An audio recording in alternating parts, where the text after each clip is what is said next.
महाभारत के युद्ध में यह तो सभी को पता है कि भगवान कृष्ण अर्जुन के सारथी बने थे।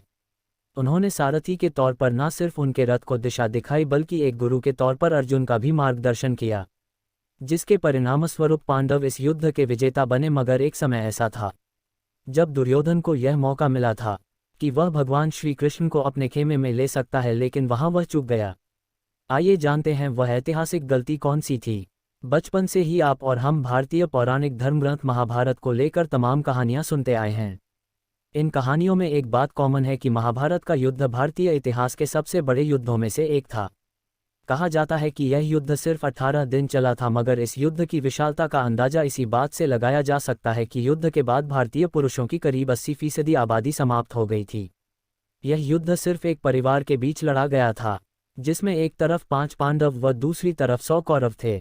इस युद्ध में कौरवों की तरफ से उस समय के महान योद्धाओं में से एक पितामह भीष्म, गुरु द्रोणाचार्य, गुरु कृपाचार्य व कर्ण शामिल थे और पांडवों के साथ भगवान श्री कृष्ण शामिल थे। इस युद्ध में भगवान श्री कृष्ण ने कोई शस्त्र नहीं उठाया, मगर फिर भी उनकी भूमिका के बिना पांडवों की जीत नहीं हो सकती थी।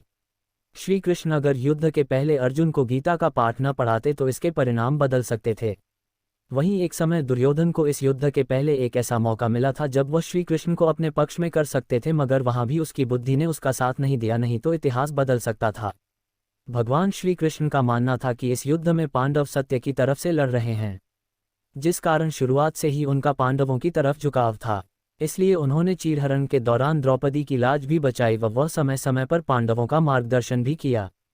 उन्होंने अपनी तरफ से इस युद्ध को रोकने की पूरी कोशिश भी की थी, लेकिन जब यह क्लियर हो गया कि अब युद्ध सुनिश्चित है, तब एक दिन अर्जुन व दुर्योधन दोनों श्री कृष्ण से मदद मांगने के लिए द्वारका गए थे।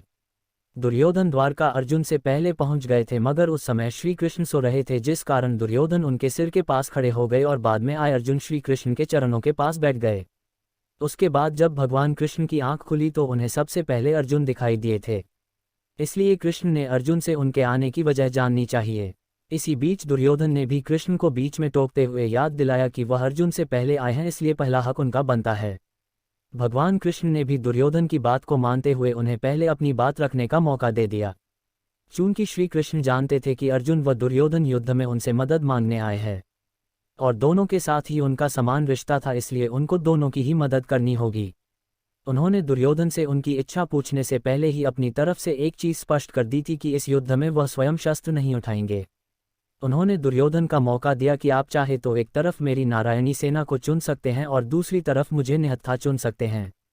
भगवान जानते थे कि दुर्योधन उनकी सेना को ही चुनेंगे, क्योंकि उस समय नारायणी सेना बहुत बलशाली मानी जाती थी। दुर्योधन ने भी ऐसा ही किया, उन्होंने भगवान को छोड़कर उनकी नारायणी सेना को चुन लिया। वहीं अर्जुन तो श्री कृष्ण की महिमा से वाकिफ थे, इसलिए उन्होंने प्रभु को चुना। यह वह मौका था जहां दुर्योधन बड़ी आसानी से कृष्ण को अपने पक्ष में आने को मजबूर कर सकते थे, लेकिन उनकी बुद्धि ने यहां भी उनका साथ नहीं दिया। उसके बाद जो हुआ वह सब आज इतिहास है। इस युद्ध में श्री कृष्ण ने बिना हथियार उठाए जिस तरह से पांडवों को जीत दिलाई वह सबने देखी। अगर श्री कृष्ण न होते तो पांडवों को कौरवों की इतनी बड़ी सेना व पितामह भीष्म, गुरु द्रोणाचार्य, कृपाचार्य व कर्ण के जैसे बड़े बड़े योद्धाओं को हराना आसान नहीं होता।